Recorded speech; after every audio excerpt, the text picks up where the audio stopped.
Ce qui est bien avec une carrière en marketing, c'est que tu peux vraiment varier ce que tu fais au quotidien, dépendamment de l'entreprise pour laquelle tu travailles, le type d'organisation, dépendamment du type de rôle que tu as. Donc, je vais te parler aujourd'hui de mon expérience à moi. Depuis 2008, je travaille en marketing. J'ai touché un peu à tout.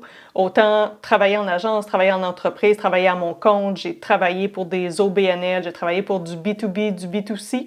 Donc, je vais te parler de mon expérience, puis peut-être que ça va t'aider justement à choisir peut-être ton prochain défi en marketing. Avant de parler vraiment de ma carrière marketing, je pense que c'est important de parler des diplômes que j'ai juste pour pouvoir vous situer par rapport à quel a été mon cheminement.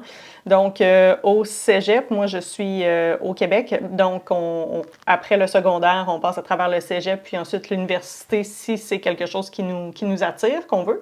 Donc, au cégep, je suis allée en commercialisation de la mode. Il y avait beaucoup de cours de publicité, de marketing à l'intérieur de budget. Donc, c'était comme un cours d'admin, si on veut, mais vraiment axé sur le fait d'avoir et d'ouvrir une boutique de mode. Par la suite, je suis allée à l'Université Laval à Québec en communication publique avec le profil publicité. Donc, j'ai touché autant à la publicité, aux relations publiques, au journalisme. Puis, quand j'ai terminé, dans le fond, mon bac en 2008, j'ai commencé en agence. Le monde d'agence peut sembler nébuleux, puis je ne veux pas dire que l'expérience que moi j'ai eue en agence, c'est l'expérience nécessairement que vous auriez en agence ou que vous avez même en agence. Chaque agence est différente, mais il y a quand même des choses qui reviennent. Moi, j'ai commencé chez Cossette comme conseillère en communication. Ce que je dois dire de l'agence, qu'est-ce qui est vraiment cool, c'est qu'on apprend à travailler avec différents types de clients. Donc, différents types de projets, différents types de défis aussi. Puis, on découvre vraiment rapidement parce que justement, on doit se mettre les mains dans des problématiques, dans des situations où c'est la première fois, dans le fond. Et puis, on a vraiment une variété de projets, donc ça, c'est super intéressant. La partie la moins plaisante, disons selon moi, dépendamment encore du type de personne que vous êtes, c'est vraiment tout ce qui est de la hiérarchie. En agence, comment moi je l'ai vécu, c'est que c'est très hiérarchique. Il y a des titres, il y a des rôles, dépendamment de l'expérience que vous avez. Puis si vous voulez gravir les échelons. Si vous voulez en fait commencer à faire plus de la stratégie et moins d'exécution, vous devez absolument gravir les échelons à l'interne dans une agence, ce qui, selon mon expérience, prend beaucoup plus de temps en agence qu'en entreprise. Mais ça, c'est l'expérience que moi j'ai eue. Ça m'a vraiment bien formée. Donc, j'ai travaillé en premier chez Cossette, puis ensuite chez Hill & Knowlton. C'est une firme de relations publiques, donc encore là, une ambiance d'agence où est-ce qu'on a des clients avec lesquels on travaille, plusieurs clients, plusieurs problématiques, plusieurs projets différents. Puis les clients sont très variés dans des industries, puis aussi des tailles variées. Donc on apprend énormément, autant sur nous, nos faiblesses, nos capacités, ce qu'on préfère aussi, quel type de clients avec lesquels on préfère travailler. Puis comme plusieurs, après avoir travaillé en agence, j'ai décidé d'aller du côté client.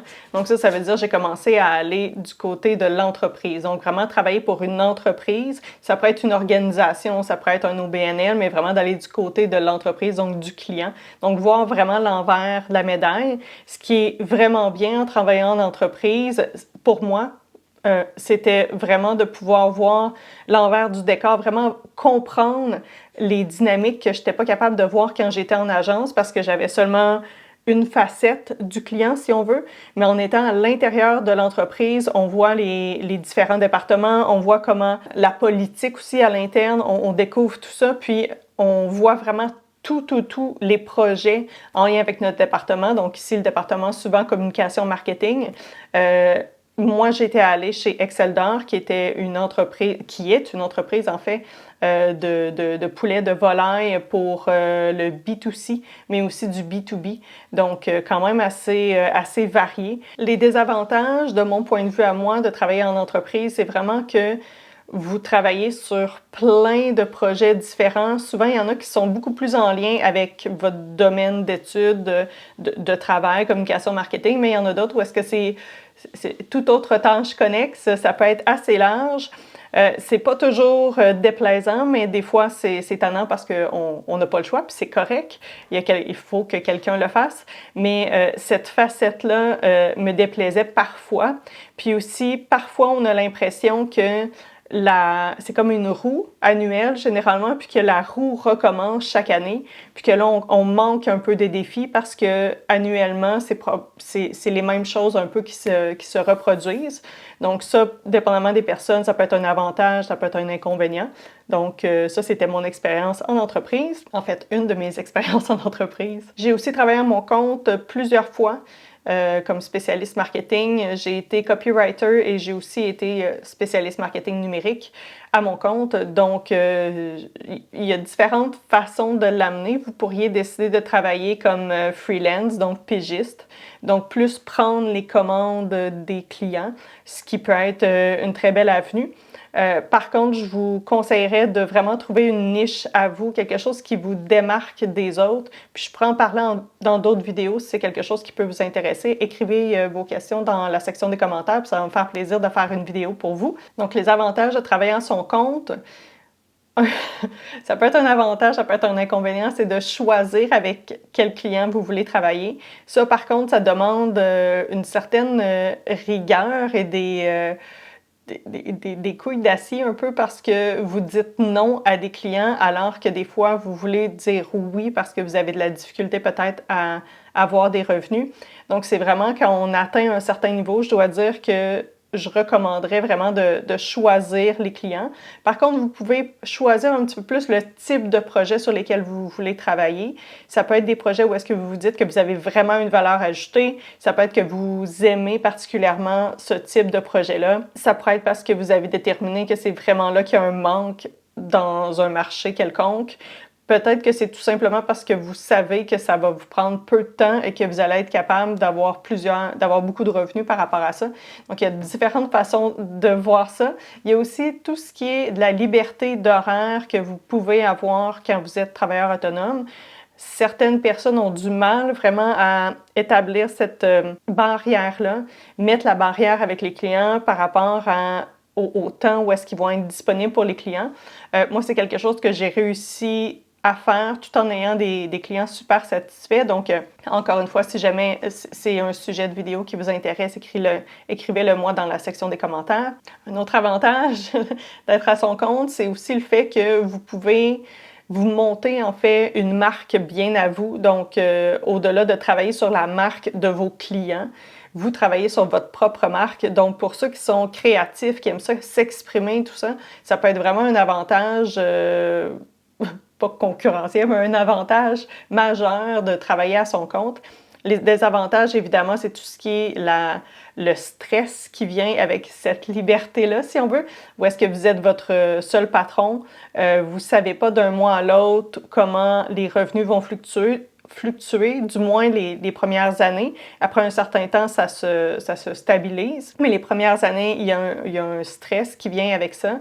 Ça peut être trilant aussi pour certaines personnes, justement, de ne pas savoir. Les gens qui sont généralement bons en vente, ou en tout cas qui aiment vendre, aiment généralement justement cet aspect-là de devoir vendre, de se vendre, en fait, vendre ses services, vendre ses produits à des clients. Si c'est votre cas, ben, peut-être que vous allez voir ça comme un truc positif et non négatif. Un autre désavantage, si on veut, de travailler à son compte, c'est que vous devez tout planifier par vous-même. Il n'y a rien qui est géré par votre employeur, ne serait-ce que mettre de l'argent de côté pour les impôts, par exemple. Il y a des déductions quand on travaille pour un employeur. Il y a des déductions qui sont déjà faites comme à la source, sur la paie directement, donc vous n'avez pas besoin de penser à ça. Plusieurs employeurs offrent un programme de REER, il y a des assurances également. Ça, c'est toutes des choses que vous n'avez pas en tant que travailleur autonome. Puis aussi, vous devez faire à la fin de l'année, vous devez faire un rapport d'impôt à titre de travailleur autonome en plus de votre rapport d'impôt régulier, si on veut. Donc, c'est plus de travail, c'est faisable, évidemment, mais c'est plus de travail aussi. Il y a aussi le type d'entreprise dans laquelle vous pouvez travailler qui peut différer, qui peut faire en sorte que votre expérience, justement, d'employé marketing soit vraiment différente. Par exemple, vous pourriez travailler pour une start-up où est-ce que c'est une jeune entreprise, une jeune organisation, puis ils ont beaucoup de flexibilité, mais il y a aussi toute autre tâche connexe et c'est vraiment large, mais vous avez vraiment plus de flexibilité. Généralement, il y a plus l'aspect d'innovation, d'aller plus loin, d'aller en dehors des sentiers battus. Donc, pour tous ceux qui sont bien un peu dans le chaos et l'incertitude, mais qui ont vraiment cet esprit de créativité-là et d'innovation. Vous pourriez vraiment vous épanouir dans une start-up. Il y a aussi une expérience qui pourrait être différente lorsque vous travaillez pour un organisme à but non lucratif. Ça, c'est quelque chose que j'ai fait également, la start-up aussi, mais ça a été de courte durée, donc je pense pas que j'ai la plus grande expérience, mais encore une fois, je peux partager avec vous si ça vous intéresse. Mais par rapport à travailler dans un organisme à but non lucratif, un organisme de bienfaisance, il y a beaucoup d'avantages, d'inconvénients aussi, encore une fois, puis c'est la même chose pour n'importe quel type d'emploi de toute façon, mais dans mon expérience à moi, les avantages, c'était beaucoup de travailler pour une cause, de sentir aussi que les gens qui étaient autour de moi étaient vraiment alignés par rapport aux valeurs. J'avais pas l'impression qu'il y avait un choc de valeurs, justement, parce que je suis allée dans une organisation où est-ce que tout le monde, en fait, travaillait pour la cause. Ça, je le voyais parce que les gens, dans le fond, qui sont là, travaillent énormément, mais aussi ont tous pris une grosse coupure de salaire pour travailler là-bas.